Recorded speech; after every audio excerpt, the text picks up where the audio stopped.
Okay, magandang araw mga pare. Ako nga pala si paring RJ at welcome dito sa paring RJ TV kung sa pag-uusapan natin ang mga issue sa lipunan.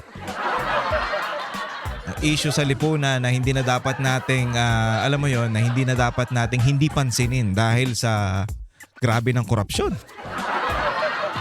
At meron nga tayo nabalitaan na tila artista o itong mga sikat ang ginagamit na itong mga kalaban natin o itong masasabi natin na si Martin para maiwas o mapunta sa kanila yung atensyon ng mga Pilipino. Ano ba to? Mga diversional tactics na naman ito. Naku.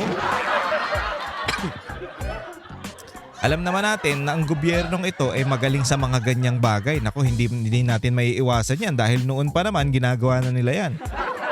At meron nga na naman silang panibagong style. Ang mga artista naman ngayon ang ginagamit nila sa pamumulitika para maiwas o malihis yung issue papatungo sa kanila.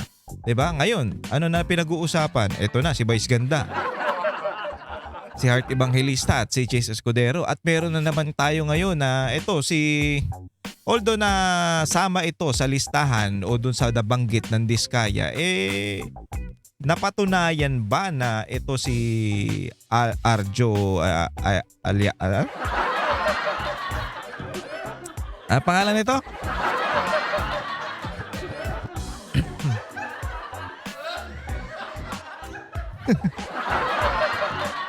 Si Arjo, 'di ba? Si Arjo.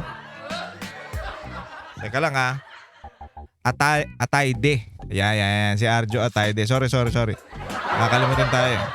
Asawa ni Maine, 'di ba? Kasi sikat 'yan artista 'yan. At ito nga asawa pa ni Maine 'yan. So, pag ang artista o ang mga artista ang nasasabi natin o nababanggit diyan sa mga issue na 'yan, mas maingay. At eto na nga si Arjo nabanggit doon sa binanggit ng mga Diskaya na banggit yung pangalan niya. Ano bang sabi ng DPWH dito? Kasi nung una medyo alangan din tayo dito. Lalo lahat doon sa mga nabanggit doon sa ng mga Diskaya. At isipin nyo to mga banateros mga pare. Sa dami ng nabanggit doon sa ng Diskaya, ng mag-asawang Diskaya, sa dami ng nabanggit na congressman, sinong pinaka-natandaan ninyo? Ako, ito, si Arjo. Ito lang ang natandaan ko. Siya lang ang pamilyar na pangalan at sikat. At isa pa, siyang may asawang artista na sikat din. 'Di ba? So yung iba doon, mga hindi naman natin kilala. At wala namang koneksyon sa mga artista o asawang artista. So ito talaga ang tatatak. At ito nga, parang ito si Arjo ang ginagamit nila na binabanggit nila na merong ghost project at may anomalyang flood control sa kanyang distrito. Ito yung pinag-uusapan. Ganon din yan si Escudero at si Hart. 'Di ba? Binanggit nga ni Vice Ganda kahapon o nung isang araw pinag-usapan natin 'yan na imbis na yung lugar ang banggitin ni Vice Ganda ang binanggit niya doon yung pangalan ni Heart Evangelista. 2 beses pa niya binanggit. Ngayon, tila napapansin natin yung script nila ngayon o yung style ng mga demonyong to para hindi sa kanila mapunta yung init ng tao, init ng ulo ng mga Pilipino. Gagawa sila ng paraan at ito na nga ang nakita nilang matatalino din talaga ito. Ito ang nakita nilang paraan na artista ang gagamitin nila para nga naman malihis yung issue papunta sa kanila at ito na yon. Pero may sinabi ang DPWH, medyo alangan din tayo doon sa mga nabanggit at sinasabi nga natin, ito si Arjo nung mga nakaraan. Ano ba yan? Bakit biruin mo? Binabash siya ng binabash at isa rin tayo sa ng bash dito pero hindi naman natin sinasabing may kasalanan na kagad siya. Kaya nga nag-research tayo sa mga bagay-bagay at ito nga ang nalaman natin. Naku po. Tingnan natin to kung meron nga ba talagang ghost project yan si Arjo kasi pinapalabas nila So eto, ayon mismo sa DPWH, walang ghost project sa 1st District ng QC. QC 1st District. DPWH ang nagsabi niyan. Sabi dito, walang multo sa akin distrikto. Sabi yan ni Arjo. Ito ang tinuran ni Quezon City First District Representative Juan Carlos Arjo Ataide matapos personal na bisitahin noong Martes ang 7 flood control drainage project sa mga lugar ng Barangay Bahay Toro del Monte, Project 6 at San Antonio. So ito yung mga flood control project niya diyan sa Quezon City First District. Siya ang representative. Sabi niya pa dito, walang ghost project sa atin, walang multo sa Distrito 1. So yan ang sabi niya. Okay, meron ba tayong basihan dyan? Sinabi niya lang yan. Pero ang naglabas nito is sa DPWH. Ito, from Remate to. Alangan naman maglabas ng yung Remate. Matagal na yan. Hindi naman niya kagaya ng ng Rappler eh. Okay, wala pong basihan ang mga sinasabi na non-existent ang mga ito kasi pinagkakalat o pinapalabas nila na itong si Ayalde merong ghost project. Okay? Baka kailangan lang ng maayos na coordination para sigurado ang impormasyong hingil sa mga proyektong ito. Anang mambabatas. To see is to believe. Dagdag pa nito. So, matapang siya, no? Hindi siya natatakot na ipakita. Paano kaya yung ibang mga congressman na nabanggit na may flood control project? Ayan nga, kagaya dyan sa may Bulacan, di ba? Kitang-kita naman natin. Kitang-kita natin na wala tayong nakita. So, isa ito.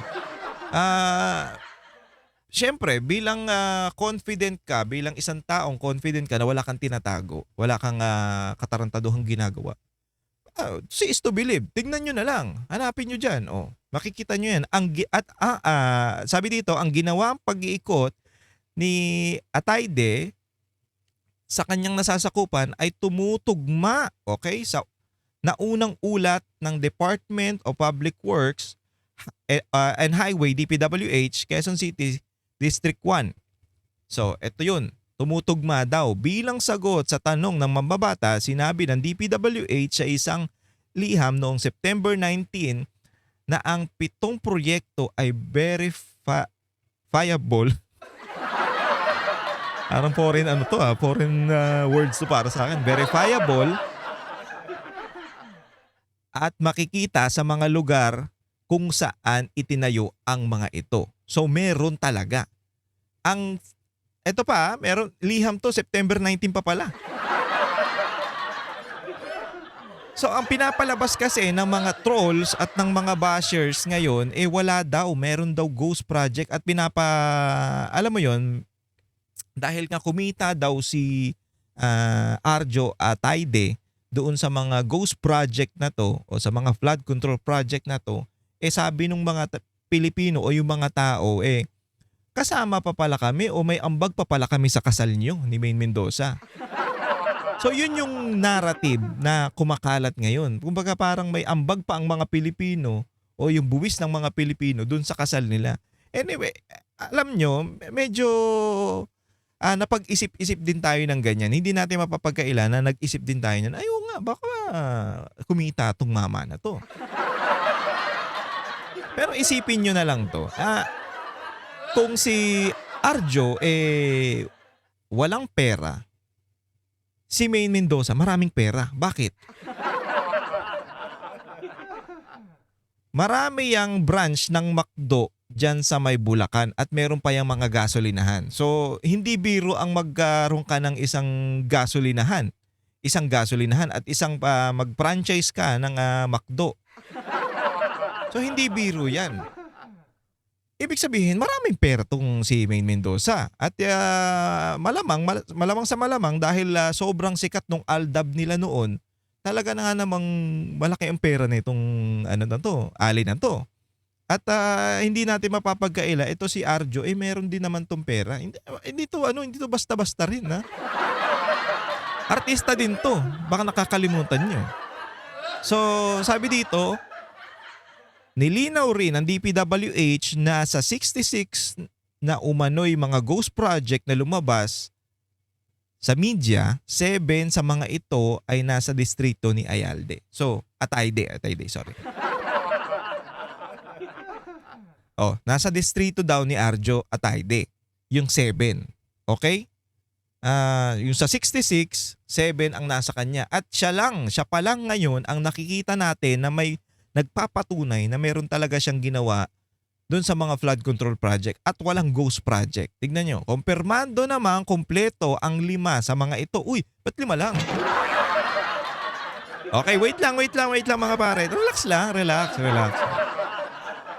Okay, kumpirmado naman kompleto ang 5 sa mga ito habang natigil ang 2 pa dahil sa mga hindi pa naresolbang problema. Kabilang ang nasuspending proyekto sa Mariblo Creek. So may mga problema daw dyan. Hindi ko alam kung documentation o mga papeles pero sabi dito nakadokumento at meron ding photographic evidence ang mga proyekto ng mangbabatas dagdag pa ng DPWH. DPWH ang nagsasabi nito hindi na si Ayalde. Sinabi niya lang nung una na walang ghost project dito. At napatunayan nga at na-verify ng DPWH, bine-verify ng DPWH na meron nga talagang mga project, flood control project dyan sa 1st District ng Quezon City. So ano pa? Kabilang sa mga ito ang 4 na flood control project sa Culiat at Dario Creek ng Barangay Bahay Toro, rehabilitation ng drainage sa Road 3, Project 6, pagpapatayo ng pumping station sa West Riverside sa Barangay Del Monte at isa pang flood control project sa San Francisco River, Barangay San Antonio. So meron. Kasi DPWH ang nag-confirm nito na meron talagang natapos na flood control project. Hahanapin natin ngayon yung mga letrato dahil sinabi naman dito meron daw photographic evidence lahat ng proyekto ni Ayalde, Atayde. Sino ba si Ayalde? Meron daw. Hahanapin natin yan, magre-research tayo patungkol dyan at alamin natin at papakita ko dito sa channel natin kung talagang totoo na meron talagang mga picture yan. At hanap tayo ng video kung meron talaga yan. Okay? So itong binamasa natin, ito pa lang yung sinasabi ng DPWH. Ginawa ni Atayde ang inspeksyon upang pabulaanan ang kinakalat ng ilang grupo na multo at drowning lang ang mga nasabing proyekto. So ito siya. Ito nakakatuwa sa ano. Hindi naman natin to kilala. Hindi natin to trip. Kumbaga, okay lang siya. Parang sa atin, okay siya. Pero, at least, itong mama na to, inakusahan ka ng ganun, na may ghost project ka, na may flood control ka dyan, na ghost project, pinatunayan niya. So, wala pa tayong video niyan, wala pa tayong picture niyan, pero ang nagsasabi nito, ang ang DPWH. So nag-inspection siya. Tapos ito ang sinabi niya, ang mga proyektong ito ay hindi multo. Makikita, mahahawakan at mapapakinabangan. Mukhang napaaga ang undas para sa ibang tao. Buwelta pa ni Atayde. So makikita mo dito mga banateros, makikita nyo mga pare. Ito si Atayde, kaya niyang patunayan yung mga proyekto niya dyan sa distrito niya. Ngayon, kaya ito pinapaingay ng gobyerno na to o dung mga grupo na yon na bayad, alam naman natin bayad yung mga yon. Kaya pinapaingay, para nga naman matakpan. Matakpan yung mga kagaya na nga ng nangyari dyan sa ICI, di ba? Natakpan na nung una ayaw nila na mag-live stream o ipakita sa publiko yung pag-iimbestiga nila sa mga korap na opisyal. Kagaya nga niya ni Romualdez. Pero nung bandang huli, bigla na namang, okay na pala kami mag-live stream kasi tapos na kami kay Romualdez. Diba? So makikita natin na itong gobyerno na to, gumagamit na sila o itong mga animal na to, gumagamit na sila ng mga artista kasi mas maingay na pag-usapan itong mga artista. Biruin mo naman, artista ka. Tapos meron kang ghost project. Pag-uusapan talaga. At ayan ang inaano ng mga media.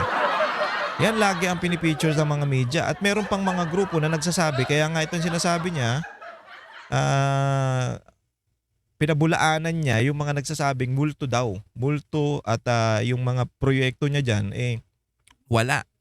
Oh, sana sana po bago magbintang, bago magturo, sana i-verify naman nila ang info nila. So, ganyan naman talaga 'yan, sir. Ganyan naman talaga 'yan mga pare, mga banateros. Ganyan naman talaga 'yang mga tuta ni ni Marcos. Tsaka ni Romualdez. Bakit? Hindi 'yan magve-verify. Talagang magsasabi na lang 'yan. Alam naman nilang walang nagagawa yung mga nila, amo nila. Pero bakit? Dahil bayad nga yang mga 'yan. O ayan, sige. Dahil bayad kayo, dahil bayad kami, wala na kaming pakialam sa fact. Ayan ang mga prinsipyo nila. Kaya meron nga tayong recording yan. 'Di ba? Sabi pa nga ng isang vlogger na pangit na kalbo na bungal. Huwag niyo nang anuhin yung prinsipyo ninyo. Ang mahalaga dito kumita. 'Di ba? Huwag niyo nang kainin niyo na yung prinsipyo ninyo. Ang mahalaga kumikita kayo. Kinsenas katapusan. Meron tayong recording yan. Alam niyo yan mga banateros. Kung sino na yung pulpul na vlogger na yan. Sabi pa dito, we all want to end corruption and to jail the corrupt. But we won't succeed in our battle against corruption if we punish the wrong people. Punto pa ng kongresista. Tama nga naman. Kasi sila ang binabato natin. Pero saan na ba yung patunay? Ito nga ang mahalaga Ito nga ang importante. Mahalaga na, importante pa. Yung mga inakusahan o yung mga binanggit nung Diskaya patungkol dyan sa mga ghost project na yan, maglabas kayo ng mga ebidensya niyo na magsasabi o magpapabulaan o magpapasinungaling dun sa Diskaya na sa binanggit nila na kayo meron kayong mga ghost project. Kagaya ng ginawa nito. Tularan nyo tong mama na to kung wala kayong tinatago. 'Di ba? Ayan, naglabas siya ng mga ebidensya na meron nga. Hahanapin pa natin yung mga pictures na yan, maybe sa susunod na video, sa isang video natin, kinabukasan o sa isang araw. Pero at least ito, DPWH na mismo ang nagsasabi na walang ghost project itong si Atayde. So dun sa mga nagsasabi o yung mga animal na nagpapakalat ng fake news o yung mga tarantadong grupo na nagsasabing may flood control project, ito basahin nyo. Panoorin nyo tong video na to. Ito na Pwede nyo i-research to Pwede nyo i-research yan sa DPWH para malaman nyo. Ganon din yun, di ba? Ganyan din ang ginagawa nila kay Pulong di ba? Dahil nga wala daw project dun sa puro yung mga ghost project daw ng di ba si Ante ang ng hamon? Asan na yung mga project mo dyan, yung flood control project mo dyan sa Davao? Pinakita natin yun. Naglabas ng ebidensya si Pulong. Ano nang sabi ni Abante? Putya, nanahimik si Gago. So kaya kayo mga banateros, anyway, mga banateros naman, hindi yan basta-basta nagpapaniwala sa mga animal na yan. Sa mga diversion nila. Ito, isa na naman diversion to. At nakita natin na wala talagang ghost project. Although, hindi pa natin napapatunayan na may picture nga talaga, pero hahanapin natin yan. Asahan nyo yan? Hahanapin natin yan. Tapos sabi dito, muling binigyan diin ni Atayde ang una niyang pahayag na hindi siya personal na nakinabang sa mga nasabing proyekto dahil nasa DPWH ang implementasyon ng mga ito. Okay, tama nga naman. Hindi rin aniya siya membro ng House, Senate, BICAM at walang posisyon para magsingit ng anumang proyekto habang tinatalakay ang General Appropriation Act. Anyway, in fairness naman dito sa mama na to, kahit papano talagang may bayag na magsalita patungkol dyan sa nangyayari. Kulang na lang sir, dapat pangalanan mo yung mga dapat mong pangalanan. The name that you cannot be mentioned. Diba? Medyo maingat pa to Si Escudero kasi binanggit talaga na si Saldico at saka si Romualdez. Sabi pa dito, hindi rin aniya siya membro. Malaking tulong sa paglilinaw na mismong implementing agency DPWH ang nagsabi na walang ghost project sa aming distrito. Diba? See? Diba? na mahirap sa mga gullible na animal na nagpapaniwala sa mga sabi-sabi.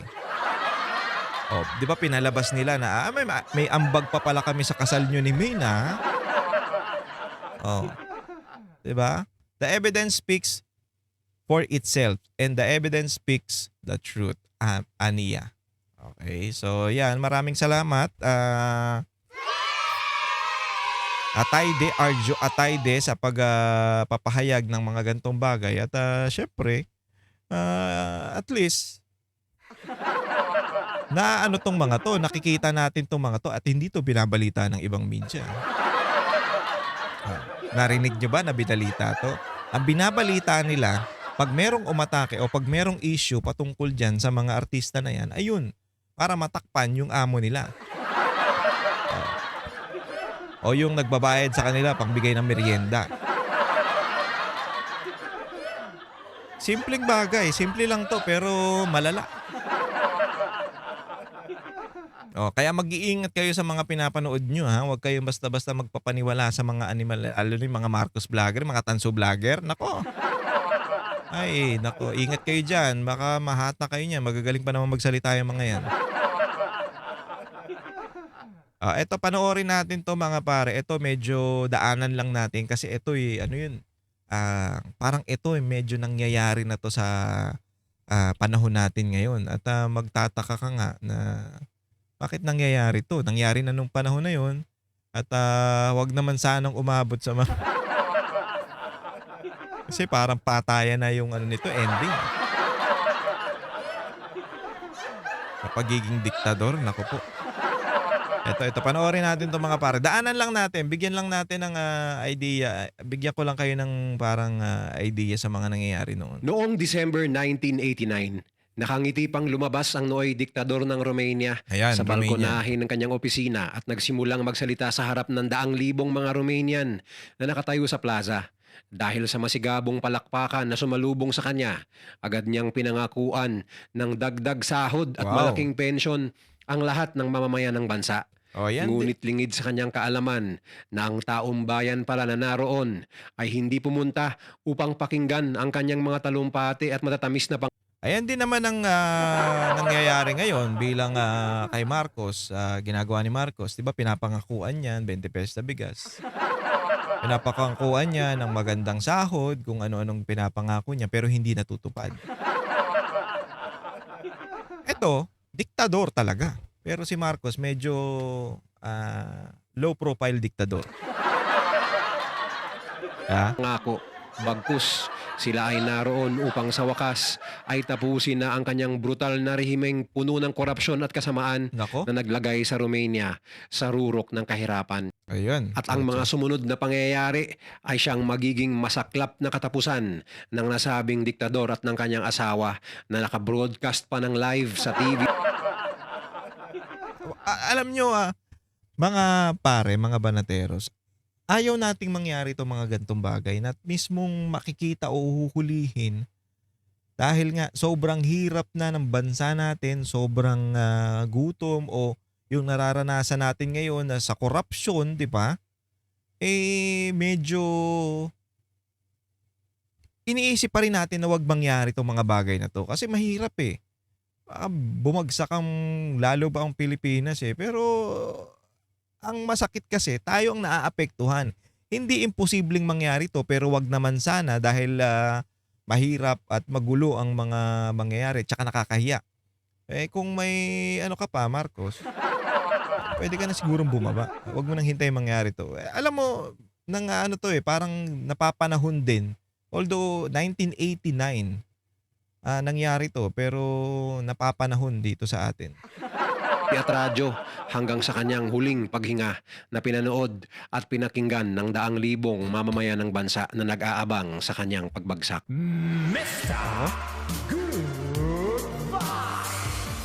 Okay, thank you. Huwag niyo kayo Mr. Good Vibes. Ipinanganak si Nicolae Ceausescu noong January 26, 1918 sa liblib na baryo ng Scorny Chesti sa Romania.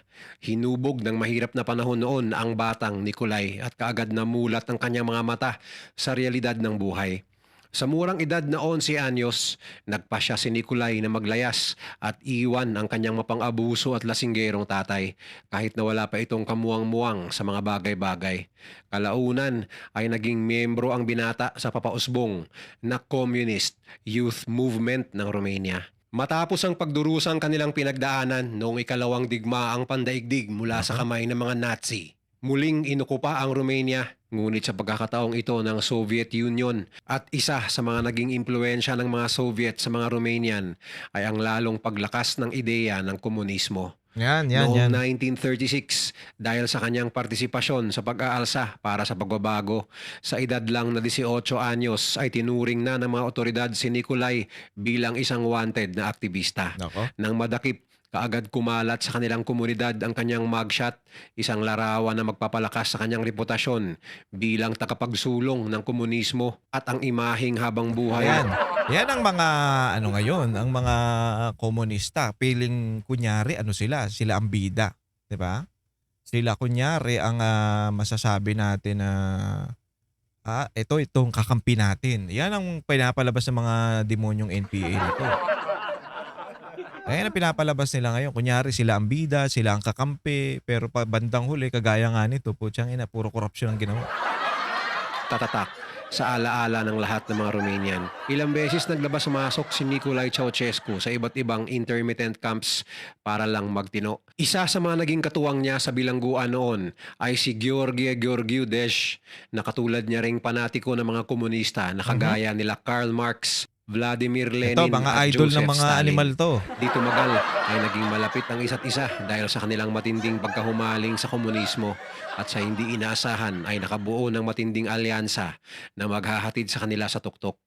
Noong 1947, matapos ang ilang siglo ng monarkiya, pumalit sa pwesto ang Romanian People's Republic, isang bagong forma ng pamumuno na suportado ng komunistang Soviet Union. At itinanghal si Gheorghe Gheorghiu Dej bilang ang pinakaunang communist leader ng Yan ang Romania. idol nila. Bilang kanyang malapit na kaibigan, iniluklok din si Ceausescu bilang ang Deputy Minister of Armed Forces. Sa paglipas ng panahon, unti-unting umangat ang ranggo ni Ceausescu sa gobyerno. Nang pumanaw si Gheorghiu Dej noong 1965, Siya na, walang ibang bumalik. pumalit sa pwesto kundi ang kanyang kanang kamay, ang kasalukuyang General Secretary ng Romanian Communist Party. Walang iba kundi ang matalik niyang kaibigan na si Nicolae Ceausescu. Yun. Sino ang mag-aakala na ang Ceausescu. isang dating palaboy-laboy sa lansangan at lugmok sa kahirapan ay siya palang magiging supreme leader ng Romania. Gamit ang kanyang impluensya at kapangyarihan, di tumagal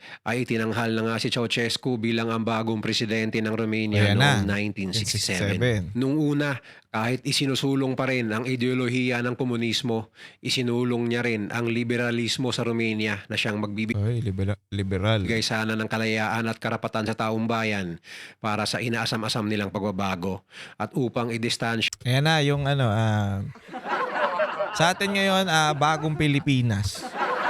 ang kanyang liderato mula sa Soviet Union. Minsan niya pang kinundina ang pagsakop ng USSR sa Czechoslovakia at Afghanistan noong Slovakia. 1968.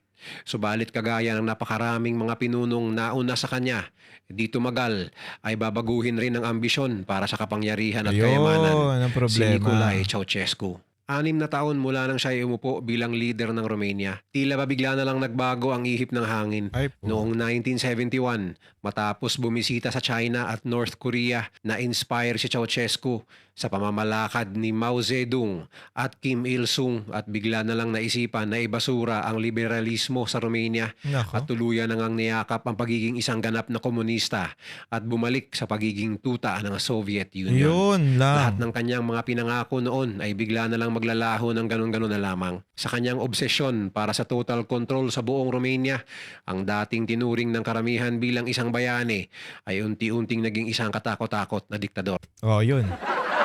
Dati, nung tumatakbo pa, i-compare lang natin ha, i-compare lang natin. Dati kasi, nung tumatakbo pa si Marcos, parang bayani ang tingin ng mga animal, yung mga... Although na sila, nabudol, mga nabudol, nagsabi na sila na pasensya na, nabudol kami. Ayun lang problema, nadamay kami. Na mga hindi naniwala dyan kay Marcos. So, ayun ang problema. Nung una, okay, sige, maraming pinangako si Marcos, maraming gustong plano, tutuloy natin yung plano ni Pangulong Duterte na build, build, build. O sige, sige, iuupo ka namin. Basta ituloy mo yung mga ginawa ni Pangulong Duterte.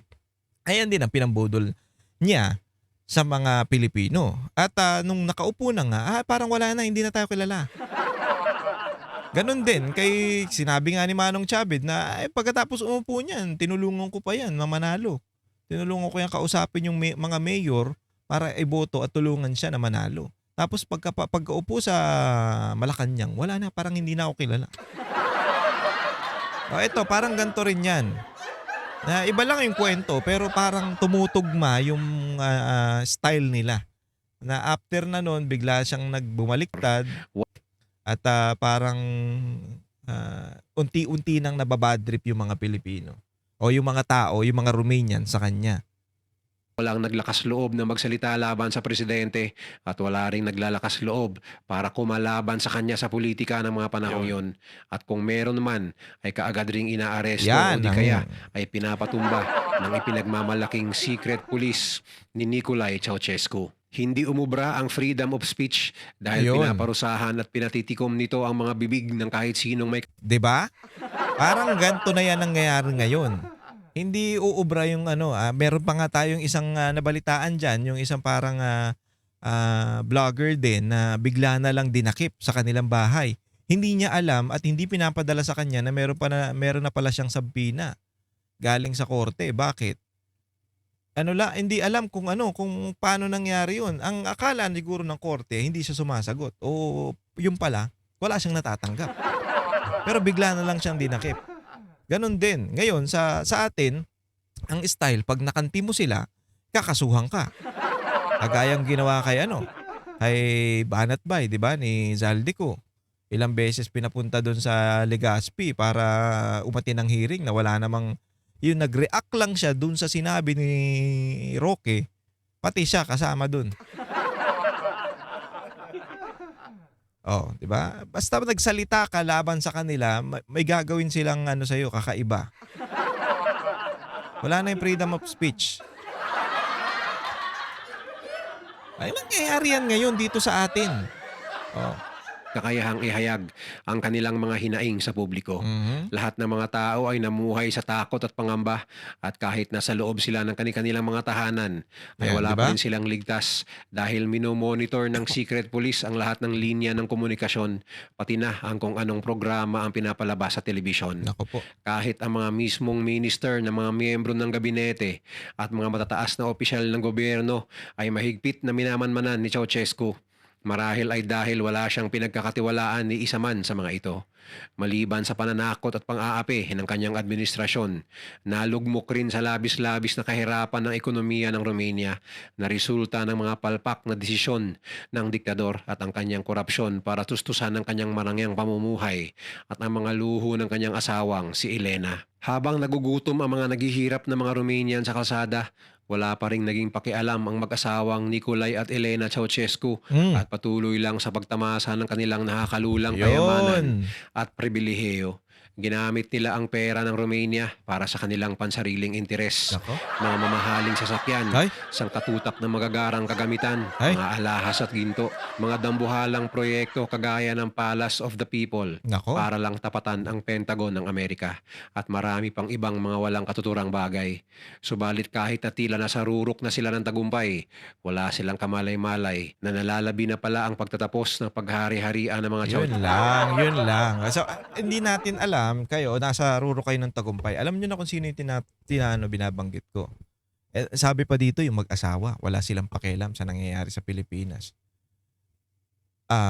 Gumagawa pa si Bongbong Marcos ng paraan para hindi siya maturo o para hindi magipit yung pinsan niya. O, gagaya nga lang ng ICI, di ba?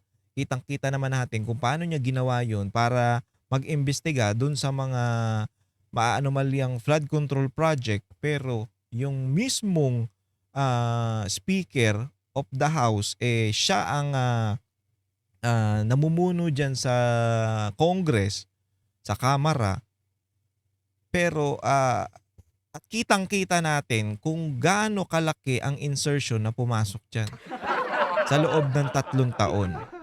Kumbaga dun pa lang malalaman mo na ba't pinahagan mo yung mga ganyang anomalya. Tapos bandang huli, wala lang. Ano na? Ceausescu sa Romania. Sa mga huling bahagi ng dekada 80, dahan-dahan nang nagkakawatak-watak ang Soviet Union at isa-isa nang bumabagsak ang mga Communist Party sa Eastern Europe. Nako, Ang dating superpower na koalisyon noong Cold War ay nagmistulang mga basang sisiw nang pumasok na sa usapan ang North Atlantic Treaty Organization o NATO. At isa sa mga komunistang bansa na hindi tatagal ay babagsak rin kagaya ng kanyang mga kaalyado ay walang iba kundi ang Romania. Nagsimula ang lahat noong December 17, 1989 eto na. ng isang lokal na pastor mula sa Uy! Timisoara, isang probinsya ng Romania, si Reverend Laszlo Tokes, ang lantarang tinuligsa ang mga kawalang hiyaan ng liderato ni Nicolae Ceausescu. Nako, parang Ang ano pagsuway na ito ay hindi pinalagpas ng parang ano parang pamilyar 'Di ba? Pastor. Pastor Kibuloy din Parang pamilyar Kasi 'di ba, naalala niyo yung mga tanong ni Pastor Kibuloy sa ano, yung kagayo kay Mike Abe? Naalala niyo kay Mike Abe? Yung sinabi ni Mike Abe, hindi niyo lang po pwedeng iatang sa isang tao ang problema ng bayan. Hindi po pwede yun, Pastor. Ganyan-ganyan si Mike Abe, 'di ba? Sinagot-sagot si Pastor Kibuloy. Sabi ni Pastor, ay hindi po pwede, Mike Abe.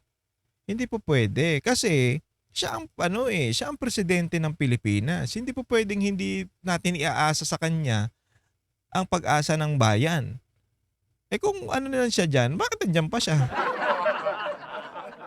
O, 'di ba nagdabog-dabog na si Mike Abe doon parang tanga? O eto ganito rin, pastor din ang una nagsalita. At ano yung mga sunod na mga nangyayari, pakinggan natin. diktador at kaagad iniutos ang pagdakip sa Oo. pastor sa lalong madaling panahon. O, ganun din kay Pastor Kibuloy, 'di ba pinapadakip din. Kahit na diktador talaga Kasi nga nakante, napikon, kaya inaatake yung mga nagsasalita. Si Pastor Kibuloy medyo hindi naman natin masasabing ordinaryong tao lang din 'yan Malaking tao rin 'yan pag sinabi si Pastor Kibuloy at marami yang member. Biruin mo, ang member niya sa buong mundo 7 million. Dito sa Pilipinas 5 million. Hindi biro yung number na yun. Kaya pag nagsalita siya, medyo maimpluwensya din talaga. Naapektuhan ng mga Marcos. Pinatrabaho. Kagaya nito, sa Romania, pinahuli din. Ngunit hinarangan Oo. ito ng mga taga-suporta ng pastor at gumawa ng barikada laban sa mga pulis. Kagaya nung ginawa sa KOJC. Kita nyo yung tumutugma yung yung panahon noon sa Romania na ginagawa ng isang diktador dito sa Pilipinas. Nagsalita si pastor against Marcos government at ganun ang ginawa. Pinahanap siya at pinapahuli kung ano-anong sinasabing kaso niya na dapat niyang kakaharapin. Pero kung tutuusin, yung mga kaso na yun, luma na. At yung iba nga doon, dismiss na. Pinapalabas lang na si pastor talagang may kaso pa. At ito nga, kagaya ng ginawa nito mga to, syempre bilang pagmamahal doon sa kanilang pastor o pagmamahal doon sa kanilang leader, gumawa sila ng parang hinarangan din nila. Kagaya din ang ginawa ng KOJC sa pagmamahal nila kay pastor, sa pagmamahal nila sa community nila, gumawa sila ng harang at hindi kayo pwedeng pumasok dito dahil kami tahimik kaming community. Ang KOJC tahimik na community. Bakit nyo ginugulo? Tingnan nyo, binaboy ng mga kapulisan yung lugar na yon. Na kung tutuusin, iyon sagrado para sa mga member. Wala na paggalang Di ba? Ganyan kademonyo tong gobyerno natin ngayon. At ito rin, ganun din ang ginawa. Subalit imbis na solusyonan ito sa mapayapang paraan, Diba? ay walang habas pangang pinagbabaril ng mga secret police ni Ceausescu ang sinumang humarang sa daan. Demonyo, no? Demonyo, no? O anong ginawa doon ganun din sa KOJC? Pinagbubugbog, pinaghahampas, ano pa? Tinitirgas. Ang sasama, mas malupit 'to kasi pinagpapatay, pinagbabaril at, hindi natin maiiwasan na meron din talagang namatay diyan sa KOJC siege na 'yan. At masakit 'yun para sa mga member na nandiyan na, alam mo 'yun, tahimik kaming namumuhay, tahimik 'yung ginagawa namin dito pero dahil sa pamumulitika niyo, dahil sa kahayupan niyo, pati sila nadamay at meron namatay. Isang malaking trauma 'yan para sa mga KOJC, 'di ba? Ng mga sandaling yun, daan-daan kaagad ang nasawi sa mga kalsada Grabe, ng oh. Timisoara. Kaagad kumalat ang balita sa buong Romania ang tungkol sa malagim na massacre. Dahil dito, napagtanto ng mga Romanian na Ayan na. sobra-sobra na ang pang-aapi ng diktador sa kanila. Gano'n din, 'di ba? Napagtanto ng mga Pilipino na sobra-sobra yung ginagawa, ah, nitong Marcos administration na 'to sa atin. At nabubunyag pa nga ng nabubunyag yung mga katarantaduhan at korapsyon na nararanasan natin ngayon, 'di ba? At oras na para rumesbak.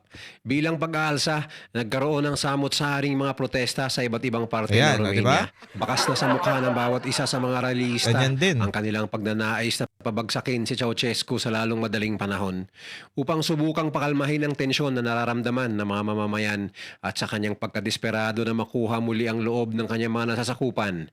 Nag-organisa si Nicolae Ceausescu ng isang napakalaking rally sa harap mismo ng Kapitolyo sa Bucharest na ipapalabas ng live sa Nako. telebisyon sa buong Romania. Pagsapit ng tanghali ng December 21, 1989, lumabas si Ceausescu sa balkonahe ng kanyang opisina at nagsimulang magsalita sa harap ng libu-libong mga Romanian na nakatayo sa plaza. Nung una, naging maayos naman ang takbo ng lahat. Maririnig sa background ang hiyawan at palakpakan umano ng mga lokal na residente. Yun pala, ang mga pagpupugay na ito ay peke at pawang mga pre-recorded na tunog lang mula sa mga dambuhalang speaker. Ilang sandali pa ang lumipas, ang kani-kanina lang ay kalmadong pagkatalumpati ay magiging isang kaati-atikabong eksena. Nako. Habang nagsasalita ang diktador sa harap ng kanyang mga nasasakupan, maririnig na lang ang sigawan ng mga tao sa baba, mga sigawan na hindi kasali sa record. Pero ito hindi kaya ni Marcos 'to magsalita sa mga ano, kasi nabubulol siya, 'di ba? Ano siya, utal-utal ba? Ding mga sigawan na puno ng Pero isipin niyo, nakita niyo yung ano, yung, konteksto o yung parang parang yung pastor ang naging bayani o yung pastor ang nagpasimula para makita nung mga tao diyan na kung gaano kademonyo itong, administrasyon. Ay yung kademonyo yung administrasyon nila diyan o yung leader nila. Gano'n din dito sa Pilipinas. Si Pastor Kibuloy mismo ang tumayo at lumaban at nagsalita laban sa administrasyon at si pastor ang naging sacrifice para makita ng mga Pilipino kung gaano kademonyo itong gobyerno natin. Dahil nga hindi lang si pastor ang masasabi natin na tinrabaho o pinahirapan, ganun din si Pangulong Duterte, 'di ba? Ganun din si yung mga member ng KOJC, pati si BP Sara tinatrabaho. So ganun kalala. Ganun kalala ang nangyayari dito sa Pilipinas at si Pastor Kibuloy ang parang naging sacrifice para makita ng mga Pilipino kung gaano kahayop itong Marcos administration. Kagaya rin dito sa Romania, pastor din ang tumayo. 'Di ba? Kita nyo yan? galit kasama ang mga paghihimok na wakasan na ang diktadorya ni Ceausescu. Eto, Sa kailan? kabila nito, naging kalmado pa rin ang diktador at pinagpatuloy ang kanyang talumpati sa pag-aakalang mababago niya ang saloobin ng mga taong bayan, lalo na at nakabroadcast ito ng live sa lahat ng istasyon ng TV at radyo sa Yun. Romania. Maya-maya lang ay ipinaalam ni Elena kay Nicolay na may nagpaputok ng baril sa malayo habang binalaan na rin sila ng kanilang mga security personnel na mayroong mga realista na nakapasok na sa gusali. Ayan na. Kahit pinilit ni Ceausescu na pakalmahin ng mga tao, hindi niya pa rin napigilan ang paglapit ng ibang mga realista papunta sa kanyang mismong kinatatayuan. Gayon Nako, ano to medyo eto grabe nang nangyari dito. Wag naman sanang umabot. Wag naman sanang, alam nyo, kahit papano naman, kasi iba to ibang gulo ang mangyayari dito. Baka mas maraming mamatay dito sa atin kung ganito ang gagawin ng mga Pilipino.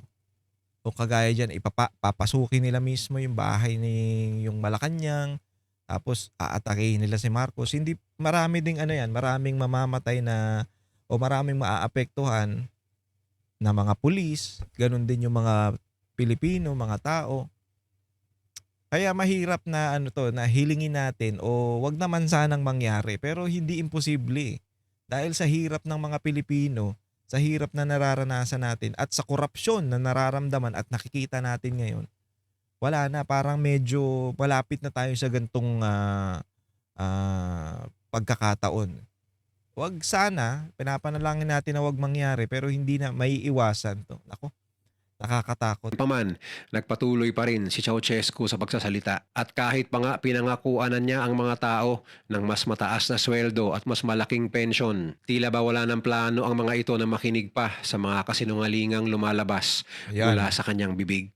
Sa mga sandaling yun, malinaw na ngang pagod na ang mga tao kay Nicolae Ceausescu at panahon na para tapusin ang paghahari-harian nito sa Romania. Nang matapos na siya sa pagsasalita, hindi pa rin umalis sa mga Ayan. ralista.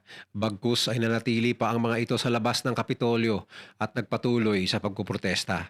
Halos lahat ng mga naroon ay walang ibang gusto kundi patalsikin si Ceausescu sa pwesto. Matapos niyang marinig ang lahat ng hinaing ng mga Romanian, imbis na solusyonan ito ng maayos, kagaya ng inaasahan ay bigla itong nag-alboroto at inutusan ng kanyang hukbong Yun sandatahan lang. at mga secret police na sugpuin ang lahat ng mga Oh, di ba? nagrarally sa kahit anumang paraan. Ang pinakamalaking desisyon na gagawin ni Ceausescu sa kanyang 2 dekadang pamumuno na magiging dahilan ng kanyang biglaang pagbagsak.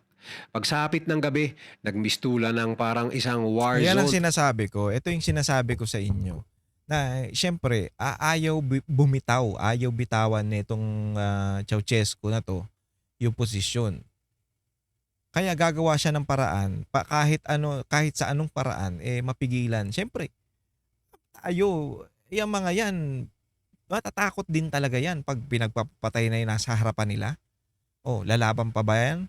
Ganon din sa atin, sa Pilipinas. Medyo matatakot tayo pag nakikita natin na wala nang pakialam yung gobyerno. Kung susugurin na natin yung Malacanang, pagpapatayin tayo. Wala, medyo makakabahan tayo at mahirap. Alam nyo, imaginein nyo kung gano'n ang mangyayari. Maraming tao nasa harapan ng Malacanang at gusto pababain si Marcos. Tapos ayaw niyang bumaba. Ngayon, ayaw niyang bitawan yung kapangyarihan. Pagpapatayin niya na lang yung mga taong papasok. 'Di ba? Ang hirap. Tsaka, ayawan ko. Hindi ko ma-explain Seryosong bagay ito pero nakakatakot na mangyari ito sa Pilipinas. At baka hindi lang si Marcos ang gantuin, baka pati si Romualdez. Ang mga kalsada ng Bucharest na kabisera ng Romania. Walang habas na sinasagasaan ng Ayan mga oh, tangke de putang ina, giyera, ang grabe mga no. nakaharang ng mga taong bayan sa daan at isa-isang pinatumba ng mga nakatambay na sniper, ang mga nagbabarikadang mga nagrarally at lahat ng mga kumontra kay Ceausescu ay sinapit ang hagupit ng diktador. Kinaumagahan, hindi na mabilang kung ilang daan ang namatay matapos ang kahindik-hindik na bakbakan. Yan ang sinasabi Dahil sa ko. dami ng dumanak na dugo sa Bucharest, kinailangan pang gumamit ang mga sundalo ng water cannon para lang linisin ang mga nakakalat na mga dugo at bangkay sa kalsada. Samantala, nang humupa na ang tensyon sa labas, naging kampante si Ceausescu ng mga oras na yon dahil inisip niyang kontrolado na ng kanyang mga tauhan ang sitwasyon. Ngunit yun ang inakala niya. Yun. Ang hindi niya alam, dito pa lang magsisimula ang kanyang malagim na bangungot. Kinabukasan, December 22, Uy, muling magpapasko umusbong pa. ang mga rallyista sa kalsada. Ngunit sa pagkakataong ito, hindi na umalma ang mga sundalo at mga pulis. Yan. Hindi na sila nagpaputok at hindi na nila hinarangan ng Kapitolyo. Bagkus ay sumali pa nga ang mga ito sa protesta. Ayan ang hinihintay natin na hindi mo malaman dito kay Tariela na ay, sino ba si Tariela ba si Browner? Bakit nyo inaasahan ng AFP na makisama sa inyo? Gago, di ba? Sino bang aasahan namin? Medyo katangahan din medyo wala. Jet ng pagsiklab ng isang malawakang Ito ang hinihintay ng mga Pilipino na yung mga AFP, yung mga uniform personnel natin ay sumapi dun sa mga nagrarally. para labanan itong korupsyon na 'to. So wala nang magagawa talaga si Marcos diyan kundi, bumaba sa puwesto niya kasi wala na siyang kakampi, wala na siyang kasama, eh. Ang mahirap nga lang parang, sinusuhulan niya di umano 'tong mga 'to. Pero may alam tayo, ito yung meron diyang isang tao ni Marcos na ayaw talaga kay Marcos. Nagdala lang ng trabaho siguro.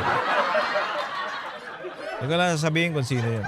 Revolusyon ng mga Romanian. Natatanaw na ni Ceausescu ang daan-daang libong mga naghihimagsik na mga Romanian at lahat ng mga ito ay nagkaisa para sa iisang layunin, ang patalsikin siya. Sa loob ng ilang minuto, napalibutan na si Nicolae at Elena Ceausescu sa loob ng kanilang Yan, headquarters sa mag-asawa. Kapitolyo ng mga taong gusto silang patumbahin. Dahil sa takot, kaagad silang pumunta sa rooftop ng gusali upang tumakas, lula ng isang helicopter upang pansamantalang makahanap ng mapagtataguan. Baka sa kanilang mga namumutlang mukha ang labis na pangamba. Sa tulong ng kanilang Kasi mga bodyguard, bubugbugin. pumunta ang mag-asawang Ceausescu sa isang military camp malapit sa kanilang safe house sa Snagov sa probinsya ng Romania upang humingi ng backup. Subalit dahil sa napakagulo nilang sitwasyon, itinaboy siya ng mga sundalo roon. Malinaw na Yan. indikasyon na mag-isa na lang ang mga Ceausescu sa labang ito. Yan. Kasabay ng paglayas ng mag-asawang Ceausescu mula sa Kapitolyo ng Bucharest, ang hindi nila alam ay binubuo na pala ang isang bagong gobyerno na kinabibilangan ng mga politikong matagal nang salungat sa kanyang pamamalakad, ngunit ngayon lang naglakas loob na pumalag. Mula sa military camp sa Snagov ay lumipad silang muli at sinubukang pumunta sa baryo ng Taitu kung saan mayroon pa raw natitirang mga tapat na kaalyado si Ceausescu. Ngunit bigla na lang nilang narinig sa radyo na mahigpit na ipinagbabawal ng bagong gobyerno ng Romania ang paglipad sa himpapawid at lahat ng hindi aprobadong flight ay hindi sila magdadalawang isip na paulanan Nako, ng mga talagang anti-aircraft yayariin na. missile. Dahil dito, napilitan ng mag-asawa at ang kanilang dalawang bodyguard na bumaba sa kalagitnaan ng highway. Buti na lang at mayroong dumaang kotse, isang mekaniko na papauwi na sana at nagmabuting loob na paangkasin ang tumatakas na diktador. Nung una, para bang tinutulungan pa niya ang mga ito na makalayo-layo mula sa Bucharest. Inihatid ng mekaniko ang mga Ceausescu sa isang agricultural institute sa dulo ng syudad ng Tagovista para daw magtago. Ngunit nang sinalubong sila ng manager ng gusali, kaagad silang ipinasok sa isang silid at mahigpit na kinandaduhan. Yun. Maya-maya pa, dumating na ang mga lokal na pulis upang arestuhin si Nicolae at Elena Galing. at dinala sa isang malapit na barracks. Sa barracks, walang ibang inatupag ang bagong administrasyon, ang National Salvation Front o NSF, kundi ang paghahanap ng paraan para maparusahan ang mag-asawang Ceausescu. Ayan na. Kaagad ikinasa ng NSF sa pamumuno ni Ion Iliescu ang isang mabilisang military tribunal para imbestigahan at litisin ang mga Ceausescu para sa mga salang genocide, Grabe. korupsyon, pagsira sa ekonomiya ng Romania at ang tangkang pagtakas sa bansa. Dala-dala ang nakulimbat nilang $1 bilyong mula sa kaban ng bayan. Nako. Habang nagsasalita ang lahat, tinatawanan lang ni Nicolae Ceausescu ang mga paratang dahil hindi naman niya kinilala ang korting yon. Subalit ang kanyang mga halakhak at pangiti-ngiti ay bigla na lang mapapalitan ng sindak ng marinig ang malagim na hatol laban sa kanya. Matapos lang ang 2 oras, kagaya ng inaasahan, natagpuan si Nicolae at Elena Ceausescu na guilty sa lahat ng mga akusasyon Yun. at hinatulan ng parusang kamatayan Tangina yan. sa pamamagitan ng firing squad. Kahit napilit nagpupumiglas ang mga Ceausescu, wala na silang nagawa pa para umalma. Ni hindi man lang nila nagawang umapila o mabigyan ng tsansang marepresenta ng abogado. Dahil buo na ang desisyon ng tribunal at ng lahat ng mga Romanian na kailangan ng mawala ang mga Ceausescu sa mundo. Pagsabit ng December 25, Uy, Pasko. 1989, sa mismong araw ng Pasko, dinala si Nicolae at Elena sa bakanting lote sa likod ng barracks. Habang nakatali, nakaharap sila sa firing squad. Sa kanilang mga huling sandali, mangyak-ngyak na si Elena sa pagmamakaawa, samantalang nakapagtatakang nanatili lang kalmado si Nicolae kahit na malapit na ang kanilang katapusan. At sa hudyat nga ni Iliescu, pinagbababaril ng mga sundalo ang mag-asawa hanggang sa bumulagta na lang ito sa lupa. Lahat ng ito ay nakunan sa kamera at ang ibang eksena ay na-broadcast pa nga sa telebisyon sa Romania. Kumalat sa buong bansa ang video at mga larawan ng mga huling sandali ni Nikolai at Elena Ceausescu na naging hudyat ng pagtatapos ng Grabe. kanilang 24 na taong malupit na dinastiya sa Romania at ang pagtatapos ng komunismo sa bansa. Sa pagkawala ng mga Ceausescu, biglang nagbago ang buhay ng mga tao sa Romania.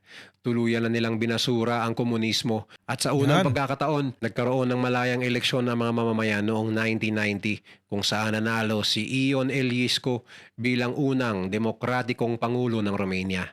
Sa wakas, naramdaman din ng mga Romanian kung ano ang tunay na kalayaan na patuloy nilang tinatamasa hanggang ngayon. Sa Pilipinas, sa kabila ng pagiging isang demokratikong bansa, masasabi ba nating may tunay tayong kalayaan sa kabila ng korupsyon at kawalang hiyaan ng ating mga Wala. tinuturing na lider na walang ibang inaatupag kundi ang simutin ang kaban ng ating Yan. bayan? Tayo na Huwag yan. magkatubiling magbigay ng inyong mga opinion sa comment section sa baba. Kung nagustuhan mo So, yan yung ano na yan. Maraming salamat dyan sa ating video na yan. Ang lupit, no? Ang lupit, grabe. Ayun ang hinihintay ng taong bayan at noon ng Romania na mangyari sa leader nila na nangungurap at biruin mo naman, no? Pinagpapatay yung mga tao na lumalaban against sa kanya. At hindi biro yung mga namatay na yun. At isa pa nga,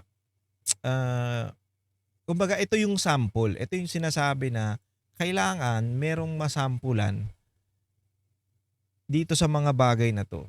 Halimbawa, kaya mga korupsyon, ay mga korap nating opisyal, di ba? Dapat masampulan. Napatayin. Diba? Pag napatunayang korap ka, kahit 5, kahit piso ang ninakaw mo, simple, di ba? Dalihin, patayin. Oh. Sigurado sigurado next time wala nang magtatangkang mangurap dahil once na mangurap sila, patay. Tapos, di ba? Ewan ko lang kung meron pang gumawa yun. Ito na nga, nakita natin, di ba? Nakita natin yung nangyari dito sa Romania na parang nangyayari ngayon. Pero yung ending, wag naman sanang maging ganun. Wag naman sanang maging karumal-dumal yung ending. Ayaw natin maging ganun, pero mas maganda maibatas yung death penalty sa mga korap na opisyal. Anyway, maraming salamat mga pare sa pagsama sa akin. Hanggang dito na lang muna ang ating video. Medyo napahaba, pasensya na po. Pero kung nagustuhan nyo yung aking video, please subscribe to my channel at huwag kakalimutan mag-share at mag-like ng ating mga videos. Pakipollow po ang Paring RJ na Facebook page at ang Paring RJ Banateros na TikTok account. Ganun din po Banateros 2.0 at DZAR 1026 SMNI sa YouTube. Maraming salamat mga pare. Ingat po kayong lahat and God bless you all. Para sa inyo po ito. Kami ang boses ng masa, hindi natatakot. Katotohanan lang, di kami nalulunod. Walang bahid ng sismis, lahat ay totoo. Kahit sino ka pa, pag mali ka babanatan ka. Walang pinipili kulay, wala kaming kinikilingan. Basta para sa bayan, kami lalaban. Pag tama palakpakan, pag mali banatan. Di matitinag, di matatakot, para sa bayan tuloy ang sigaw. Sa harap ng kamera, walang halong takot. Mga baluktot, lahat kayo'y tutumba. Ang hustisya at totoo, yun lang ang mahalaga. Kahit sinong harang, di kami matitinag. Walang pinipiling kulay, wala kaming kinikilingan. Basta para sa bayan, kami lalaban. Pag tama palakpakan, pag mali banatan. Di matitinag,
sa